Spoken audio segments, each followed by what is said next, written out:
ঠিক আছে, বন্ধ কর। এবার ওই অ্যামোনিয়া সলিউশনে গাঢ় দ্রবণ করছিস, মানে এম এর পরিমাণটা আস্তে আস্তে বাড়াচ্ছিস। দ্রবণটাকে গাঢ় করা হচ্ছে, অর্থাৎ এম এর পরিমাণ, সলিউটের পরিমাণ আরো বাড়ানো হচ্ছে। ওই জন্য আমি লিখে দিয়েছি আগে, সলিউটের পরিমাণটা বাড়ানো হচ্ছে। এবার প্রচুর পরিমাণ, আগে তো আনপেয়ার্ড ইলেকট্রন ছিল, সেই ইলেকট্রন প্রচুর পরিমাণে হয়ে যাচ্ছে। এবার সেই ইলেকট্রন প্রচুর পরিমাণে হওয়ার জন্য ইলেকট্রনগুলো কি করছে, এবার পেয়ার আপ হয়ে যাচ্ছে প্রচুর ইলেকট্রন হওয়ার জন্য। কারণ যত মেটাল দেব এখানে, তত মেটালের পরিমাণ বাড়বে। আর তত মেটালের পরিমাণ বাড়লে মানে কি, এম থেকে এম প্লাসটাও বেশি হবে, তার মানে তত ইলেকট্রন বেশি ছাড়বে। ইলেকট্রনের পরিমাণ যখন বেশি হয়ে যাবে, রিপালশন হয়ে যাবে, রিপালশন হবে, যত বেশি রিপালশন হবে তখন কি করবে, একটা করে পেয়ার আনপেয়ার্ড হয়ে, আনপেয়ার্ড গুলো পেয়ার আপ হয়ে যাবে। আর আনপেয়ার্ড হয়ে গেলে কি হয়ে যাবে, ডায়াম্যাগনেটিক। ওই জন্য গাঢ় দ্রবণে এটা হয়।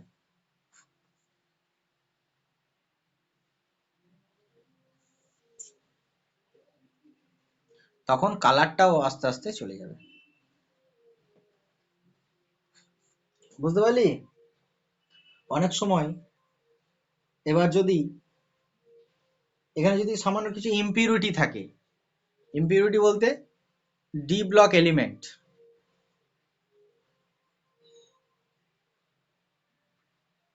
ডি ব্লক এলিমেন্টস থাকে, তাহলে পরে কমপ্লেক্স ফর্ম হয়ে যায়। কমপ্লেক্স আলাদা একটা চ্যাপ্টার আছে ক্লাস 12-এ, কমপ্লেক্স ফর্মেশন হয়ে যায়। একটা কমপ্লেক্সের এক্সাম্পল আমি দিতে পারি, ক্লোরোফিল, হিমোগ্লোবিন, এগুলো সব এক একটা ক্লোরোফর্ম। ক্লোরোফর্ম বলছি, কমপ্লেক্স। কি সব ভুলভাল বকছি।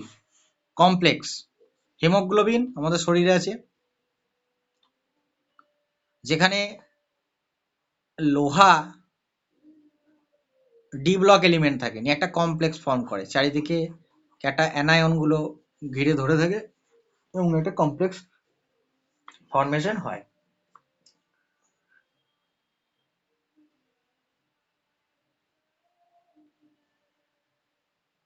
কেন কমপ্লেক্স ফর্ম হয়?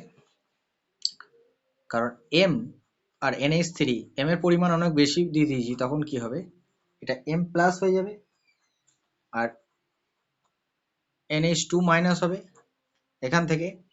আর এখানকার হাইড্রোজেন প্লাস গুলো কি হবে, এখান থেকে ইলেকট্রন গুলো নিয়ে H2 হয়ে যাবে, যখন প্রচুর পরিমাণে ইলেকট্রন হয়ে যাবে। ঠিক আছে? তখন অ্যামোনিয়া থেকে H প্লাস বেরোবে, সেই অ্যামোনিয়া H প্লাসটা কি করবে, ইলেকট্রনটা গ্রহণ করে H হয়ে যাবে। এরকম দুটো যদি হয়ে যায় তাহলে পরে H2 হয়ে যাবে। আর এই ammonia H plus plus NH2 হয়ে যাবে। আর এই যে ক্যাটায়ন থাকলো, এখানে যদি কোনো ইম্পিউরিটি হিসেবে ডি ব্লক এলিমেন্ট থাকে, তাহলে সেই ডি ব্লক এলিমেন্ট আমি যে কোনো একটা ধরে নিলাম, ক্রোমিয়াম। এক্ষেত্রে কি হবে, এই যে NH2 নেগেটিভ, এই যে নেগেটিভ, এরা কি করবে, স্টেবিলিটি দেবে, দিয়ে একটা কমপ্লেক্স ফর্মেশন হয়ে যাবে, জটিল যৌগ। কোঅর্ডিনেশন কেমিস্ট্রি আলাদা একটা আছে,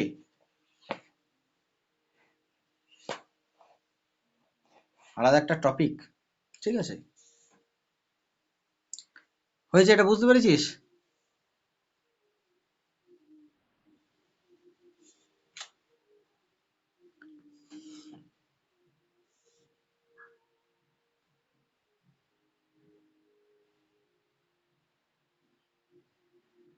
এটা কিন্তু গ্রুপ 1, এই জিনিসটা গ্রুপ 1 এবং গ্রুপ 2 উভয়ই কিন্তু বোথ মানে শো করে। একমাত্র বেরিলিয়াম আর ম্যাগনেসিয়াম শো করে না, কারণ এদের আয়োনাইজেশন পোটেনশিয়াল এর ভ্যালু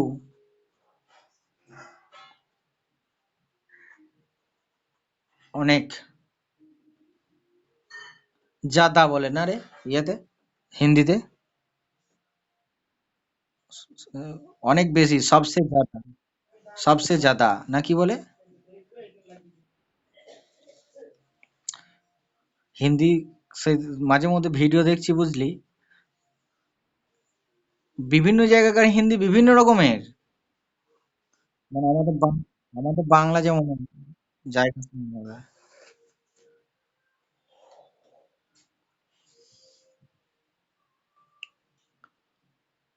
হিন্দি দেখতে লেগেছি এবার, হিন্দি ওখানে শিখতে হবে নাহলে বিপদ, কিছু বুঝতে পারি না।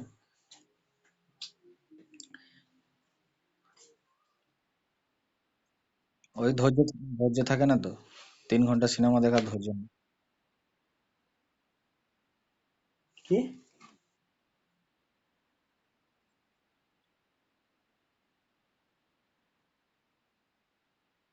হ্যাঁ,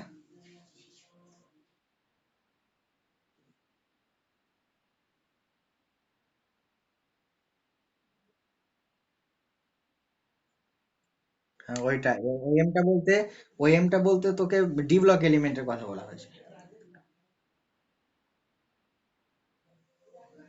কি? হ্যাঁ, একটাতে সিঙ্গেল স্টেপ দিয়েছে, একটাতে মাল্টি স্টেপ গুলো করে দেখিয়ে দিয়েছে, বুঝতে পারলি? এবার হুম, এবার দেখ, কন্ডাক্টিভিটি।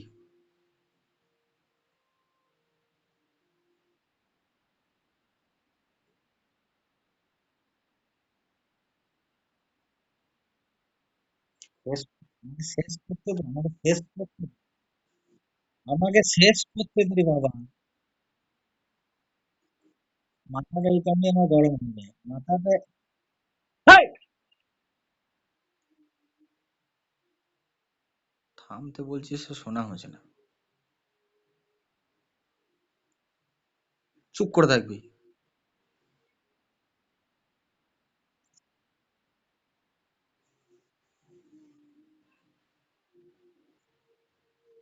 আমার কথাটা শেষ করতে দে, আমি বলে যাচ্ছি আমার কথাটা শেষ করতে দে, বক বক করেই যাচ্ছে। আমার পড়াতে দে, জিনিসটা পড়ানো হয়েছে নাকি?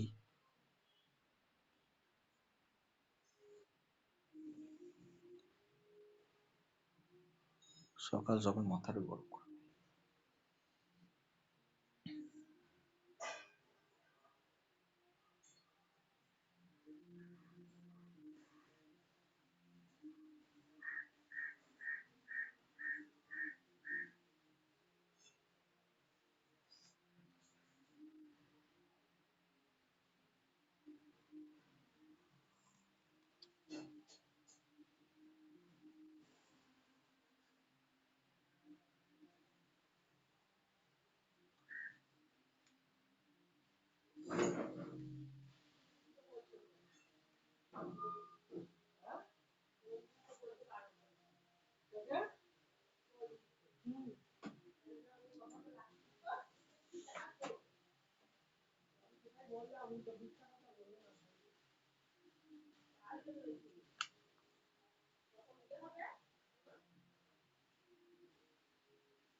মেটাল আয়ন এইরকম জায়গাতে ছিল। এবার আমরা যখন কনসেন্ট্রেশন আস্তে আস্তে আস্তে আস্তে আস্তে আস্তে বাড়াচ্ছি, তখন কনসেন্ট্রেশন বাড়াচ্ছি তখন কন্ডাক্টিভিটিও আস্তে আস্তে বাড়ছে, কারণ যত আমরা কনসেন্ট্রেশন বাড়াচ্ছি আস্তে আস্তে আনপেয়ার্ড ইলেকট্রনও বাড়ছে। ভালো করে জায়গাটা বুঝছি, আস্তে আস্তে মেটালে কনসেন্ট্রেশন বাড়াচ্ছি, তার মানে আস্তে আস্তে কন্ডাক্টিভিটিও আস্তে আস্তে বাড়ছে। একটা সময় আসছে ম্যাক্সিমাম হচ্ছে কন্ডাক্টিভিটিটা, এখানে কি হচ্ছে আনপেয়ার্ড ইলেকট্রন বেশি আছে।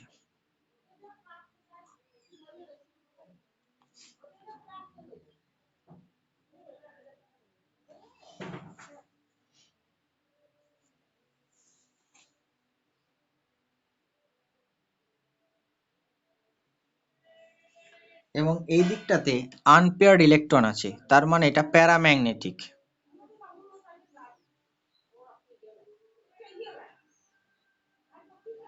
এখানে ব্লু কালার শো করে। এবার একটা সময় আসছে যখন এবার আমরা মেটালের কনসেন্ট্রেশনটা বাড়াতে থাকছি, তখন কি হচ্ছে, আরো প্রচুর পরিমাণে ইলেকট্রন হয়ে যাচ্ছে। তার জন্য এবার আস্তে আস্তে আস্তে আস্তে ইলেকট্রনগুলো পেয়ার আপ হতে লাগছে। আর পেয়ার আপ হতে লাগছে মানে আনপেয়ার্ড ইলেকট্রনের সংখ্যা অনেক আস্তে আস্তে কমতে থাকছে। তার মানে কন্ডাক্টিভিটি আস্তে আস্তে আস্তে আস্তে কমতে থাকছে, এবং একটা জায়গাতে এসে এটা ডায়াম্যাগনেটিক হয়ে যাচ্ছে, অর্থাৎ কোনো আনপেয়ার্ড ইলেকট্রন নেই। তাহলে আস্তে আস্তে এই জায়গাতে কোনো কন্ডাক্টিভিটি আছে, এখানেও কন্ডাক্টিভিটি আছে, কিন্তু এইরকম জায়গাতে এসে আর কন্ডাক্টিভিটি নেই, কারণ এখানে কি হয়ে গেছে,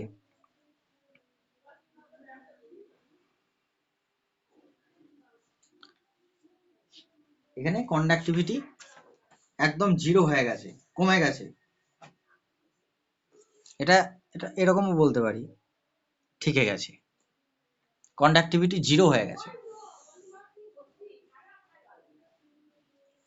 এবার কনসেন্ট্রেশনটা আরো বাড়াতে থাকছি, তখন কি হবে, ইলেকট্রনগুলো সব পেয়ার আপ হয়ে গেল, ঠিক আছে।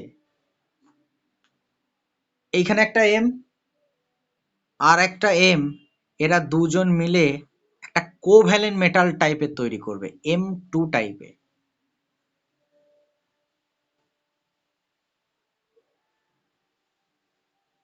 কোভ্যালেন্ট আয়নস টাইপের তৈরি করবে। আরো কনসেন্ট্রেশন বাড়াচ্ছি, তখন আরো একটা M2 কাছে আসবে, আরো একটা M2 কাছে আসবে, আরো একটা M2 কাছে আসবে, এসে মেল্ট মেটালের মতো একটা ক্লাস্টার তৈরি করবে, ধাতব আয়নের গুচ্ছ।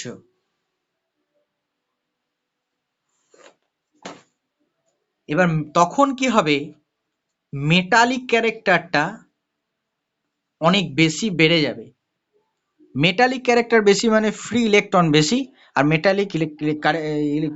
মেটালিক ক্যারেক্টার যখন বেশি হয় তখন কি হয়, তার কন্ডাক্টিভিটিটা অ্যাবনর্মালি বেড়ে যাবে। গ্রাফটা ঠিক এরকম হবে। তাহলে লিকুইড মেটালস ছিল, লিকুইড মেটাল সেটা মেল্ট, সেখানে ফ্রি ইলেকট্রন আছে, একটা মলিকুলার মেটাল তৈরি হলো, এগুলোকে বলা হয় মলিকুলার মেটাল।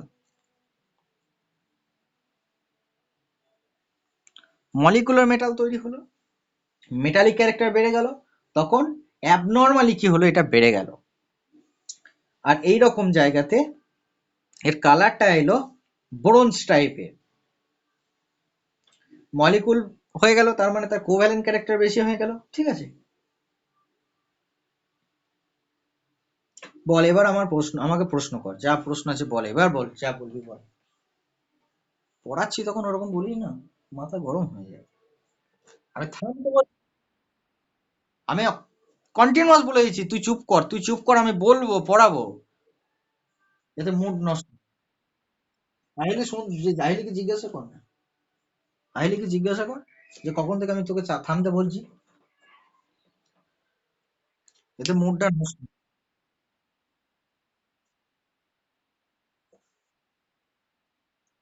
হ্যাঁ, আমি থামতে বলছি যে থাম থাম, আর এখন 5 মিনিট ধরে বক বক করেই যাচ্ছে। এবার বল, সবই তো বলে দিলাম, কোন জিনিসটা বাদ রইলো, যা নাই বইয়ে তাও বলে দিলাম, কিছুই বাদ দিইনি।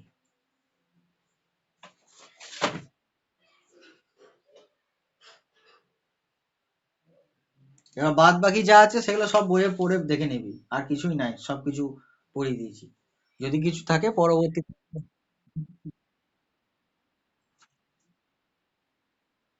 মেটালিক ক্যারেক্টার চলে আসছে।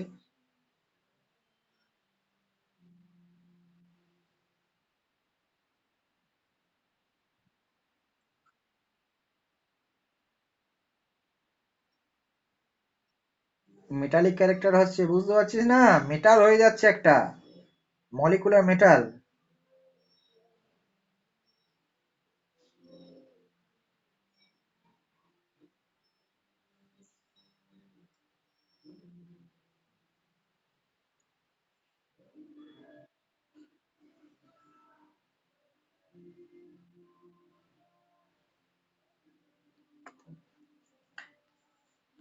বাকি চ্যাপ্টারটাতে যা আছে এস ব্লক 1 এবং এস ব্লক 2 বাকিটা পড়বি, আশা করি সব বুঝতে পেরে যাবি। যদি কোনো জায়গায় অসুবিধা হয় কোয়েশ্চেন আকারে লিখবি, নিয়ে আমাকে জিজ্ঞাসা করবি, আমি আলাদা আলাদা বলে দেবো। কারণ আর কিছুই নাই।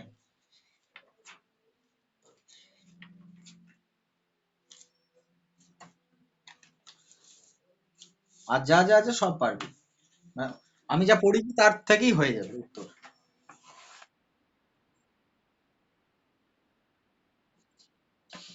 আমি আর পাঠাবো না। কোথায়? ওই করি, আমার ফোনে জায়গা নাই গো। হ্যাঁ, ইউটিউব ফিউটিউব হবে না। হ্যাঁ। তুই লিখবি না? আহেলির প্রতি যদি অত মায়া হয় তাহলে তুই লিখবি।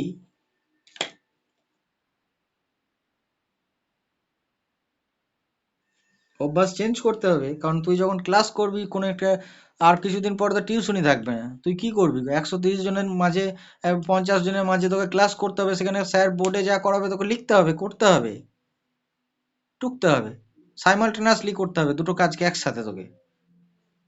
অভ্যাস চেঞ্জ করতে হবে তোকে। আমি নয়তো তোকে স্ক্রিনশট দিয়েছি, আহেলি পাঠিয়ে দিয়েছে, উঁচু ক্লাসে তোকে তো কেউ দেবে না। কে দেবে তোকে? কেউ দেবে না। কি বই কিনেছে তোকে বলবে না? কার কাছে কি বই পড়ে বলবে না? একটা খাতা নিয়ে কলেজ যাবে, তাতে ইঞ্জিনিয়ারিং হোক আর ডাক্তারি হোক আর সাবজেক্ট হোক, অভ্যাস চেঞ্জ করতে হবে। ওটা পারি না বললে হবে না, নিজেকে চেঞ্জ করতে হবে। এবং না নিজে করলে নিজেকে পিছিয়ে যেতে হবে। স্যার বোর্ডে করাবে, একটা ক্লাস ওয়ার্ক করতে হবে তো সারাদিন, সারা স্কুল না যাওয়ার ফলে এই হয়েছে, স্কুল না যাওয়া। হ্যাঁ, পড়াশোনাটাতে একটা অ্যাটাচমেন্টটা ওইভাবে রাখতে হবে যে বোর্ডে স্যার লিখছে তখন আমাকে দেখে দেখে লিখতে হবে, শুনতে হবে, দুটো কাজকে একসাথে সাইমালটেনিয়াসলি করতে হবে, নাহলে তোকে পিছিয়ে যেতে হবে। আমি নাই তো তোকে স্ক্রিনশট দিচ্ছি, আহেলি দিচ্ছে, কে দেবে তোকে? তোকে কে দেবে?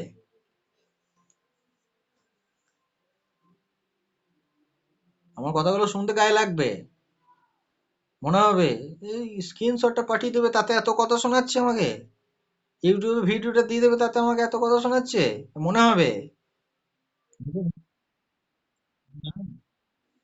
বলে মনে হয়।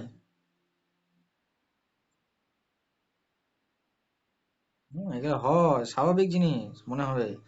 স্ক্রিনশটটা আমাকে পাঠিয়ে দেবে তাতে এত কথা শুনিয়ে দিচ্ছে, কতক্ষণ লাগবে?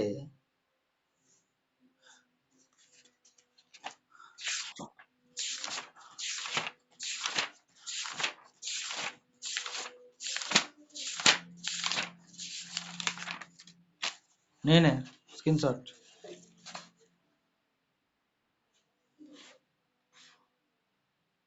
পুরোনো জিনিস নিবিতে নিয়ে নে তাড়াতাড়ি।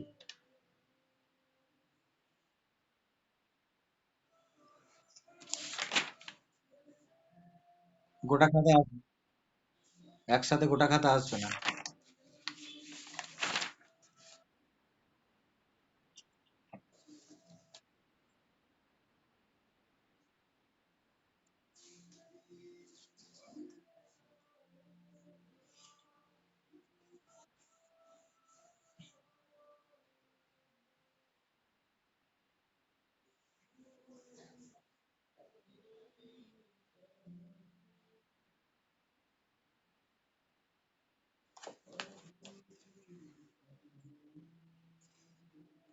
এবার এস ব্লকটা গোটায় পড়বি, দিয়ে আমাকে জিজ্ঞাসা করবি যদি কোনো অসুবিধা হয় কোনো জায়গাতে।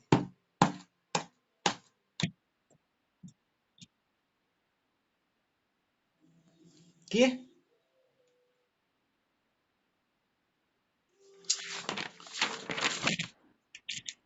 আমি কি করে মনে করবো কোথা থেকে নিয়েছিস না নিয়েছিস? মুশকিল বড় বাবা,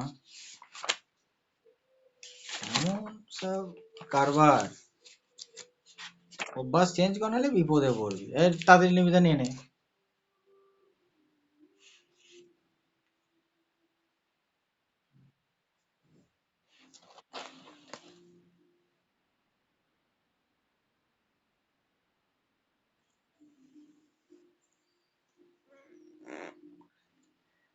ধীরা।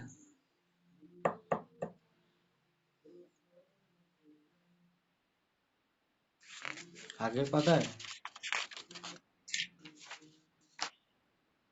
নে লেটা।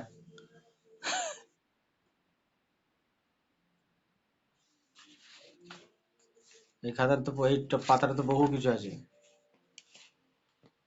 বেসিক জিনিস আছে।